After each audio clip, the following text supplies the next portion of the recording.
சுவாமி கோரத்தாழ்வானுக்கு பெரிய பெருமாளாம் ஸ்ரீ ரங்கநாதனுடைய திவ்யமான அனுகிரக விசேஷத்தினாலே 2 குமாரர்கள் பிறந்தார்கள். ஆளவந்தாருக்குத்தான் செய்து கொடுத்த பிரதிஜையின்படியாக பகவத் ராமானுஜர் அந்த இருவருக்கும் பராசரர் வேதவியாசர் என்று திருநாமமிட்டார். ஆம், நம் சம்பிரதாயத்தில் குறிப்பாக ஸ்ரீவைஷ்ணவ சம்பிரதாயத்திற்கு மகோபகாரம் பண்ணின மகனீயர்கள் இருவரன்றோ? ஒருவர் புராண ரத்னமான அந்த விஷ்ணு புராணத்தை அருளி செய்திருக்கக்கூடியதான பராசரர் என்னும் மகரிஷி. அடுத்தது வியாசாய விஷ்ணு ரூபாய என்று நாம் கொண்டாடக்கூடியதான வேதவியாசர். இந்த பரம்பரையை நாம் அடிக்கடி அனுசந்தானம் செய்கிறோம். வியாசம் வசிஷ்ட நப்தாரம் சக்தேஹே பௌத்திரம் அகல்மஷம் பராசராத்மஜம் சுகதாதம் வந்தே தபோநிதிம் என்பதாக நாம் சொல்லுகிறோம். பரம்பரை என்றால் இப்படித்தான் இருக்க வேண்டும். ஹெரிடிட்ரி என்கிறோம் அல்லவா ஆங்கிலத்தில். வியாசம், வியாசரை. அந்த வியாசர் எத்தகையவர், எப்பேற்பட்டவர்? வியாசம் வந்தே, வியாசரை சேவிக்கிறேன் என்பதுதான் இந்த ஸ்லோகத்துடைய திரண்ட பொருள். அதே சமயத்தில் அந்த வியாசருடைய முன்னோர்களின் வைபவம் எத்தகையது? எத்தகையதொரு உயர்ந்த குலத்தில் அந்த மகாத்மா ஜனித்திருக்கிறார். ஜனித்வாஹம் வம்சே என்பார் ஆளவந்தார். உயர்ந்த குலத்தில் பிறப்பது என்பது பெரும் பெருமை அளிக்கக்கூடியது. நாம் அந்த குலத்திற்கும் அந்த ஆச்சாரத்திற்கும் தக்கபடி வர்த்திக்க வேண்டும், ஒழுக வேண்டும். வியாசம் வசிஷ்ட நப்தாரம், அதாவது நப்தா என்றால் சம்ஸ்கிருதத்தில் கொள்ளுப்பேரன் என்பதாக பொருள். வசிஷ்ட நப்தாரம், வசிஷ்டருடையதான கொள்ளுப்பேரன். சரி, எனில் வசிஷ்டருடையதான பிள்ளை யார், வசிஷ்டருடைய பேரன் யார் என்னும் கேள்வி உண்டாகிறது அல்லவா? வசிஷ்ட நப்தாரம் சக்தேஹே பௌத்திரம். அடுத்தது வசிஷ்டருடைய திருக்குமாரருக்கு சக்தி என்பதாக பேர். சக்தேஹே பௌத்திரம், வசிஷ்டருக்கு கொள்பேரன், சக்தியினுடையதான பேரன். சரி, அந்த சக்திக்கு பிள்ளையார் பராசராத்மஜம். ஆத்மஜகா என்றால் பிள்ளை என்பதாக பொருள். ஆத்மா வை புத்திரநாமாசி. வேதம் சொல்லும் பொழுது கணவன்தான் மனைவியிடத்தில் மீண்டும் மகனாக பிறக்கிறான் என்பதாக.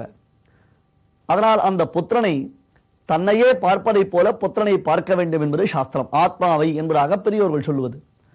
பராசராத்மஜம், பராசரருக்கு சத்தியவதியினிடத்தில் பிறந்தவர். யமுனையாற்றின் நடுவில் ஒரு தீவில் பிறந்ததினாலே அவருக்கு கிருஷ்ணத்வைபாயனர் என்பதாக பெயர். கிருஷ்ணத்வைபாயனம் வியாசம் வித்தி நாராயணம் பிரபும் கோஹ்யன்யோ புவி மைத்ரேய மகாபாரத கிருத்பவேத் என்று பராசரர் ஸ்ரீ விஷ்ணு புராணத்தில் இந்த வேதவியாசருடைய பெருமைகளை வர்ணிக்கிறார். கிருஷ்ணத்வைபாயனர் என்னும் இந்த வேதவியாசர் துவீபத்தின் நடுவில் பிறந்ததினாலே துவைபாயனர், கருத்த திருமேனி பூண்டதினாலே அவருக்கு கிருஷ்ணத்வைபாயனர். சாட்சாத் நாராயணனுடைய அம்சம். இல்லை என்றால் 5வது வேதமான அந்த மகாபாரதத்தை இயற்ற முடியாது என்பதாக இந்த ஸ்லோகத்தின் பொருள் அமைந்திருக்கிறது. ஆகையால் பராசராத்மஜம், வியாசருடைய கொள்பேரன், சக்தியினுடைய பேரன், பராசரருடைய திருக்குமாரர். சரி, இதுவரையிலும் முன்னோர்களுடையதான வம்சம் காண்பிக்கப்பட்டது. அடுத்தது இவர் யாருடைய தந்தை என்றால் சுகபிரம்மம், சுகதாத்தம் தபோநிதிம், சுகபிரம்மத்தினுடைய திருத்தகப்பனார். ஒரு வம்சத்தில் பிறந்திருக்கக்கூடியதான இந்த மகாத்மாக்களுடைய வரிசையை யோசித்து பாருங்களேன். பெருமை பரம்பரை, பரம்பரையினுடைய வரிசை என்றால் இப்படித்தான் இருக்க வேண்டும் என்பதற்கு நம் முன்னோர்களான இந்த மகரிஷிகளுடைய பெரிய வம்சம், அந்த பரம்பரை ஒரு முன்னுதாரணமாக திகழ்கிறது.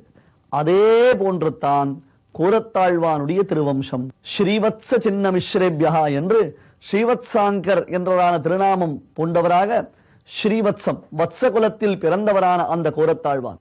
அத்தகையதொரு கோரத்தாழ்வான் ஞானத்திலும் சீலத்திலும் சிறந்தவராய் திகழ்கிறார். ஆச்சாரத்தில் அத்தியுதமானதொரு வைகரி கோரத்தாழ்வானுடைய ஆச்சாரம். அதிலும் பகவத் ராமானுஜரை காட்டிலும் தான் வயதில் மூத்தவனாக இருந்தால் கூட சிஷ்ய லட்சணம் பரிபூர்ணமானவராக தலையெடுத்து அந்த சுவாமி ராமானுஜருக்கே ஆட்பட்டு விளங்குகிறார். இவ்வளவு பெருமைகள் பெற்றவரான சுவாமி கோரத்தாழ்வானுக்கு ரங்கநாதனுடைய அனுகிரகத்தினாலே 2 பிள்ளைகள் பிறந்திருக்கிறார்கள். அந்த பிள்ளைகளுக்கு ஆச்சாரியராக சாட்சாத் எம்பார் என்னும் கோவிந்தர் விளங்குகிறார். ஆழ்வானுக்கு 2 பிள்ளைகள் பிறந்தவுடனே அந்த பிள்ளைகளை தான் பார்க்க வேண்டும் என்று ராமானுஜர் ஆசை கொண்டார்.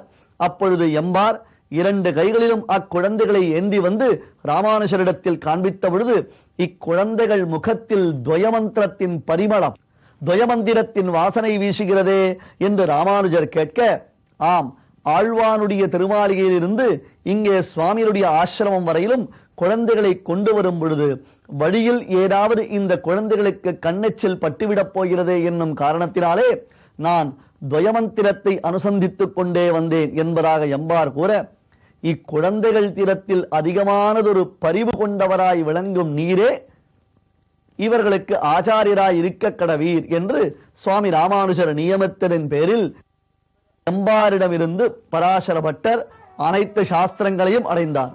பரப்பதன் குட்டி தவிழ்மோ என்று அந்த சர்வஜ பட்டர் பராசர பட்டரை கொண்டாடியதை பார்த்தோம். அதே போன்று எம்பாரிடமிருந்து அனைத்து சாஸ்திரங்களையும் கசரர கற்றவரான பராசர பட்டர் விசேஷமான பகவத் குண தர்ப்பணம் என்பதாக ஸ்ரீ விஷ்ணு சகஸ்ரநாமத்திற்கு அத்தியாச்சரியமான ஒரு வியாக்கியானத்தையும் அருளி செய்திருக்கிறார் என்பதாகவும் பார்த்தோம். அந்த பராசர பட்டருக்கு உச்சிதமானதொரு பருவம் ஏற்பட்டது. அந்த சமயத்தில் அவர்களுக்கு திருமணம் செய்ய வேண்டிய ஒரு நிர்பந்தம். அந்த திருமணம் ஏற்பாடுகளை செய்ய வேண்டாவா என்று ஆண்டாள் கேட்க, கூரத்தாழ்வான் தன்னிச்சையாக எந்த ஒரு முடிவையும் எடுப்பது இல்லை, எல்லாம் பகவத் ராமானுஜருடைய அதீனம். ஆகையால் சுவாமி ராமானுஜரிடத்தில் சென்று, பட்டர் முதலானவர்களுக்கு வயது ஏறிக்கொண்டே இருக்கிறது, அவர்களுக்கு உச்சிதமான வயதில் திருமணம் செய்து வைக்க வேண்டும் என்பதாக பிரார்த்திக்க, சரி, உங்களின் உறவு முறைகளில் இருக்கக்கூடியவர்களை பார்க்கலாமே என்றால் அந்த உறவு முறைகளில் இருப்பவர்களுக்கு ஸ்ரீவைஷ்ணவத்துவ லட்சணம் பரிபூர்ணமாக இல்லை. ஆகையால் கூரத்தாழ்வான் அதனை விரும்பவில்லை. மாரநேர நம்பியினுடைய சரித்திரத்தையும் நாம் பார்த்தோம் அல்லவா?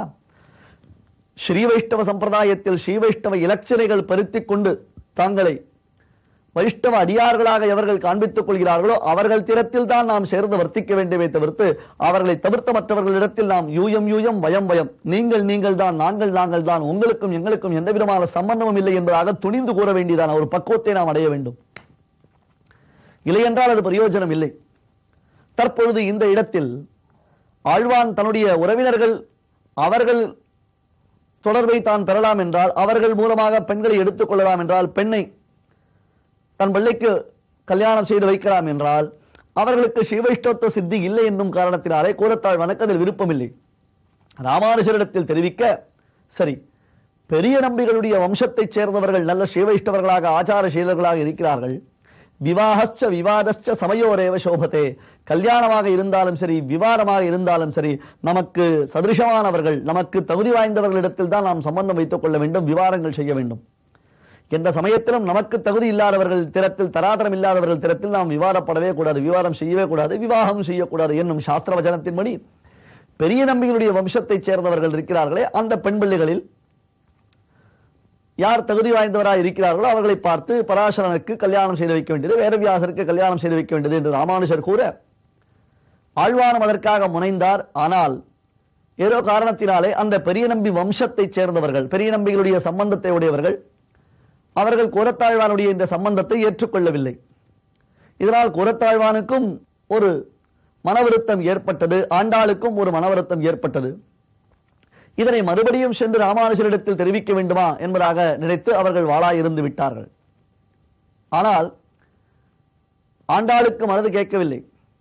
தன் பிள்ளைகளுக்கு உச்சிதமான வயது வந்த பிறகும் அவர்களுக்கு கல்யாணம் நடைபெறவில்லையே என்னும் ஏக்கம் அந்த பெண்மணிக்கு இருந்ததினாலே கூரத்தாழ்வானிடத்தில் தெரிவித்து, எப்படியாவது நல்லதொரு பெண்ணை பார்த்து நம் பிள்ளைகளுக்கு கல்யாணம் செய்து வைக்க வேண்டும், 2 பிள்ளைகளுக்குமே சரியான சமயத்தில் மனம் முடித்து வைக்க வேண்டும், அதற்குரிய ஏற்பாடுகளை தாங்கள் தந்தையாக இருந்து செய்ய வேண்டாமா என்று ஒரு தாயின் ஸ்தானத்திலும் ஒரு மனைவியினுடைய ஸ்தானத்திலும் இருந்து கொண்டு ஆண்டாள் தன் கணவனான கூரத்தாழ்வானை பிரேரணை தூண்டிக்கொண்டே இருந்தாள். அதனால் ஆழ்வான் எம்பெருமான் சன்னதிக்கு சென்று, ரங்கநாதன் சன்னதிக்கு சென்று எம்பெருமான் திருமுன்பே இந்த விஷயத்தை விண்ணப்பித்தார்.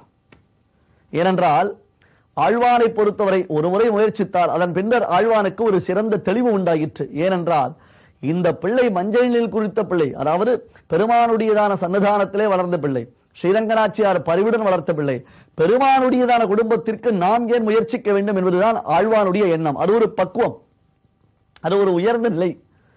மகான்களுடைய மனது எப்படி இருக்கும் என்பதை நாம் உணர வேண்டும். ஆனால் பெண்மையின் பாவத்தினாலே ஆண்டாள் இப்படி பேச, ஆழ்வான் வாழாயிருந்தால் கூட ஆண்டாள் மறுபடியும் அவரை தூண்டினதினாலே ரங்கநாதன் சன்னதிக்கு சென்று அந்த ரங்கநாதனிடத்தில் விண்ணப்பித்தார். சுவாமி, இது போன்ற ஒரு நிலை இருக்கிறது என்று சொல்ல, அதற்கு ரங்கநாதர் பதில் சொன்னார், என் பிள்ளைக்கு எந்த சமயத்தில் எப்படி கல்யாணம் செய்ய வேண்டும் என்பதை நான் அறிய மாட்டேனா? எனக்கு தெரியாதா? நீர் சொல்லித்தான் என் பிள்ளைக்கு கல்யாணம் செய்ய வேண்டுமா? பராசரன் என் பிள்ளை என்றோ என்பதாக வாஞ்சையுடன் ரங்கநாதன் ஒளி செய்தான். எதை கூறத்தாழ்வன் மனதில் நினைத்திருந்தாரோ அப்படியே அந்த வார்த்தையைத்தான் ரங்கநாதன் ஒளி செய்தான். இனி எனக்கென்ன சுவாமி பயம், எனக்கென்ன பாரம், எனக்கு எந்த விதமான பொறுப்பும் இல்லை என்று ஆழ்வான் நிர்பரராக இருக்க, எந்த பெரிய நம்பிகளுடைய சம்பந்தத்தை உடையவர்கள் ஆழ்வான் குமாரர்களுக்கு தாங்கள் பெண்களை அளிக்க முடியாது என்று சொன்னார்களோ, அவர்கள் கனவில், அவர்கள் சொப்பனத்தில் ரங்கநாதன் எழுந்தருளி பட்டருக்கும் ஸ்ரீராம பிள்ளையான அந்த வேதவியாசருக்கும் குழந்தை பெண்களை கொடுத்து மனம் முடித்து வைக்க வேண்டியது என்பதாக சொல்ல, மறுநாள் காலையில் கண்விழித்தவர்களால் அவர்கள் ஓடோடி வந்து ஆழ்வானிடத்தில் நடந்த விற்த்தாந்தங்களை தெரிவித்து, இது ரங்கநாதன் திருவுள்ளம் உகந்திருக்கக்கூடிய கல்யாணம், இந்த கல்யாணம் கிரமமாக விசேஷமாக நடைபெற வேண்டும் என்பதாக தெரிவித்து, பட்டருக்கும் வேதவியாசருக்கும் விசேஷமானதொரு கல்யாண வைபவம் நடைபெற்றது. பெருமான் சப்தலோகி கிரகஸ்தன் என்று சுவாமி தேசிகன் போற்றுவார். 7 லோகத்தையும் தன் குடும்பமாக பாவிக்கக்கூடிய அந்த எம்பெருமான், அவனுடைய அதீனத்தில் நாம் அனைத்தையும் சமர்ப்பித்தோமேனால் அவன் பார்த்துக் கொள்கிறான் என்னும் அந்த திருடமான மகாவிஸ்வாசத்தை கூறத்தாழ்வான் காட்டினார். பட்டருக்கும் வேதவியாசருக்கும் விசேஷமான திருக்கல்யாண வைபவங்கள் நடைபெற்றன. பகவத் ராமானுஜருடைய சம்பிரதாயத்தில், அவருடைய சரித்திரத்தில் பராசர பக்தருடைய சரித்திரம் அற்புதமானது. அதில் இன்னமும் நாம் பயணிக்க வேண்டியதான பல விஷயங்கள் உள்ளன. ஓர் அறிவு